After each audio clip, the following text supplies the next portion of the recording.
So, guys, what do you want to talk about?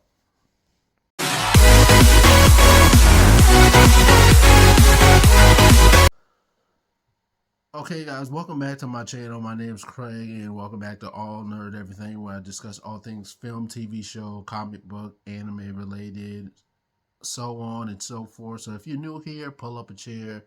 If you're already here, then stay seated because I wanted to talk about one of my least favorite directors in Hollywood, and that is Zack Snyder. And mainly this gets brought up because I know I'm gonna ruffle ruffle some feathers with this one, but Zack Snyder is not a good director at all. He was just on the Joe Rogan podcast talking about the backlash he receives from Batman killing and all his other superheroes killing. You know what? As a matter of fact, let's roll the clip. And I copied it kind of in Batman vs. Superman, where he grabs the M60, he busts through the wall, and he grabs the M60, and he's like, the guy's like, in the comic book, he's like got this kid. The mutant has this kid with a gun to his head, and he's like, I'll kill him, I swear I'll do it. And Batman says, I believe you. And he shoots him straight in the head because... Oh, Zack. No, he didn't. I read that graphic novel, The Dark Knight Returns. It's not one of my favorites, but it is widely known among fans and was one of the most popular. But he did not kill the kid. He shot him in the shoulder. And this tells me exactly what I knew from the jump when it comes to Zack Snyder's direction and how he handles his superheroes. He either does not read the comics, or it seems like the only one that he's read is The Dark Knight Returns. And Snyder adding, putting your superheroes in these positions to kill doesn't make them any stronger. It makes them seem like they don't care about human life at all, or it takes away what makes them special in a way. Like in The Death of Superman, for example, the graphic novel that I just got done reading, is one of my favorites, one of the most popular. Superman tried everything that he could to try to stop Doomsday before he settled on, sacrificing himself to defeat Doomsday. He tried everything in the world and nothing worked. So in a sense, doing that makes perfect sense. But having Superman just kill Zod and he didn't try several other things before that, that was just the first thought that came to mind was, oh, let me snap his neck. I'm sorry, but what? That doesn't make any sense in the slightest. It takes away Superman's... it doesn't feel like Superman has any kind of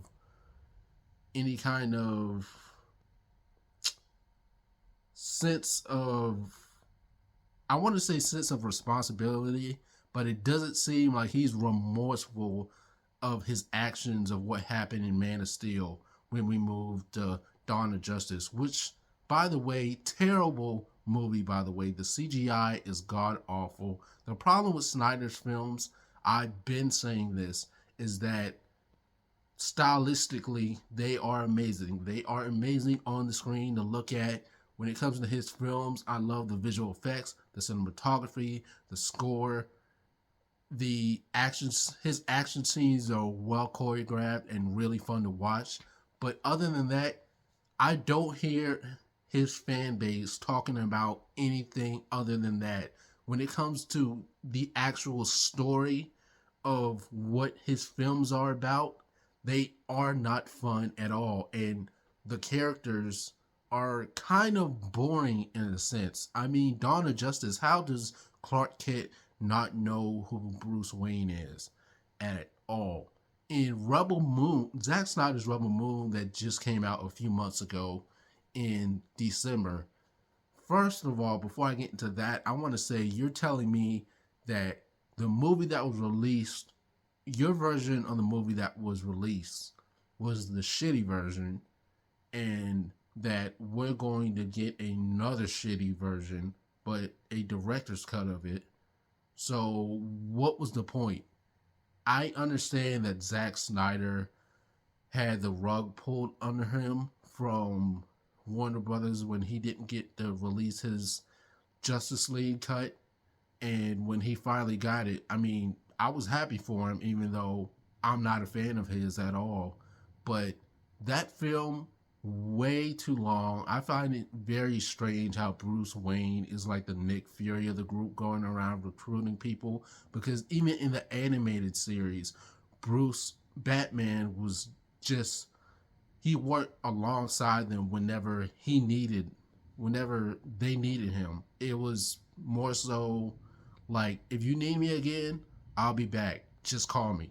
It was as simple as that. Not anything beyond that. He wasn't exactly buddy buddy with them, but whenever they needed his help, it was I'll be back when the time is right. And making Bruce Wayne seem like a leader of the Justice League, recruiting everyone, seemed a bit ridiculous and out of the ordinary for me. And not only is his Justice League film way too long, but it Superman is missing for about 2.5 hours of about 2.5 hours of the film, not only of the Zack Snyder cut, but of the original cut, just because Henry Cavill was filming Mission Impossible Fallout at the time, so he's missing for about an hour or so for the first half of the film. He's missing, and while I do prefer the Snyder cut over the original cut, there isn't really anything that makes me say I love this movie. I mean, all of his superheroes are still killing. I mean, Dawn of Justice, Batman, it pretty much slaughters everyone in his wake. And even in a dream sequence, Batman should not be killing at all. Very there are several scenes from other sources of media where if you don't feel like reading the comics, you can excuse me. There are other sources of media other than the comics that show why Batman shouldn't kill. Under the Red Hood, the film is a great example. His conversation with Jason as to why he hasn't killed the Joker, that is so well done. I love the dialogue in it. He says, "I want to kill him every single day, but I, I just I just can't, because if I do, I'll snap." That's great. Batman Beyond, he realizes that he has to stop being Batman. One, because he's too old, and two, he had to pick up a gun to defend himself. He didn't actually fire the gun, but when he picked up a gun in Batman Beyond, that's when he realized, like, wow, it's come to this. Maybe I should hang it up. And Snyder is not a comic book fan at all. It seems like he just skimmed certain stories and just knows the basis of certain characters, but nothing beyond knowing their origin story. Man of Steel, the pacing is all over the place.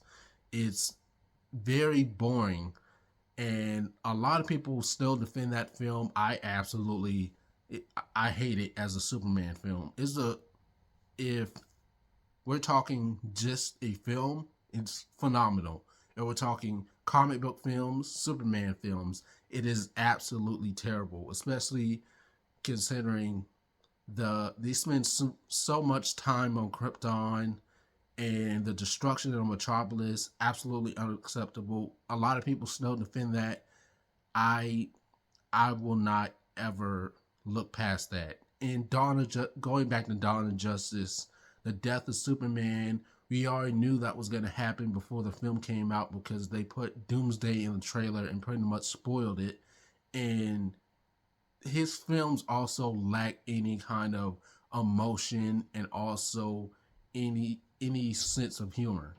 And darker doesn't always mean better. Just because your stories are dark and gritty does not mean that your stories are going to be good, which is why I think that James Gunn is possibly one of the best comic book directors because he's able to balance humor with darkness, and it's phenomenal. If you don't believe me, I suggest you should check out Guardians 3 and even Peacemaker, because even Peacemaker, that made me change my mind on John Cena as a dramatic actor, because he's known strictly for comedy stuff, and James Gunn was able to show John Cena in such a very emotional light in Peacemaker.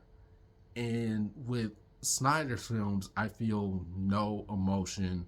I feel no joy. I feel just sadness all the time. And I absolutely hate feeling that way in every single one of his films. In Rebel Moon, it's just Rebel Moon, the only interesting character is the main character and the villain. All the other ones are severely underdeveloped at all. And the I felt like the pacing was very rushed, and they just kind of rushed through a lot of plot points just to release part 2, which I know that's coming out this year, but I know for a fact that that one's not going to do that great. And Snyder, like I said, great director visually, but story wise, they suck. He needs a writer, someone that knows exactly what they're doing. And his all he does is adapts other people's stories, and he might change them here and there, but they're exactly where, if he adapts someone else's stories, it's exactly like the source material, except with a little changes here and there. Dark Knight Returns was adapted to Dawn of Justice, except Batman's killing people, slaughtering numerous people in that story. And if your Batman is killing because Joker killed Robin, then why is Joker still alive? That's what I want to know. But I'm not going to harp on this too long, because I could talk about how bad Snyder is as a director and his vision, but he needs a writer. He needs someone that understands these stories, and his warped perception on certain characters and superheroes is very he is very delusional. But let me know what you guys think. Don't forget to like, comment, share, subscribe, and I'll see you guys in the next video.